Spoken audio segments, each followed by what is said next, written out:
Sari walk తో Visakha beach road సందడిగా మారింది.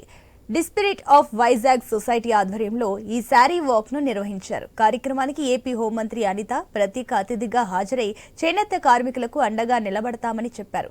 భారతదేశం అంటేనే చీరకట్టు సాంప్రదాయం గుర్తొస్తుందని, ఈ కట్టులోని అమ్మతనం కమ్మతనం ఉంటుందని మంత్రి అన్నారు.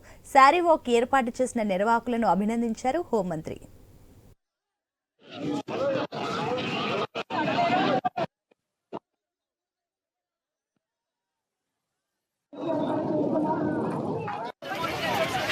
పర్వాలండి.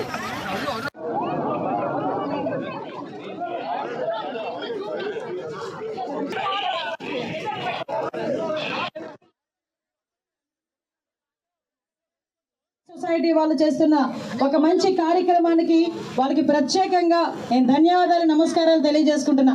ఎందుకంటే ఈ రోజు ఈ కార్యక్రమం తీసుకోవడం అన్నది నిజంగా చెప్పాలంటే పెద్ద బిగ్ టాస్క్ ఇది. ఎందుకంటే ఈ రోజు ఇటువంటి సిచ్యువేషన్స్ లో ఇటువంటి పరిస్థితుల్లో చేనేత కార్మికులకు అండగా నిలబడాలని ఒక మంచి ఆలోచన ఈ మనకి స్పిరిట్ ఆఫ్ వైజాగ్ సొసైటీ వాళ్ళకి రావటం మనందరికీ తెలుసు.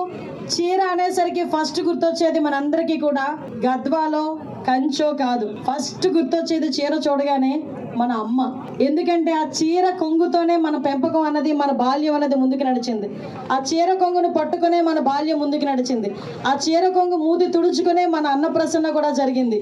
అదే చీర కొంగుతోనే ఉయ్యాల కూడా మనకి అమ్మ చేసింది. మన భావితరాలకి ముందుకు తీసుకెళ్లాలనుకోవడం నిజంగా ఒక మంచి సంప్రదాయం.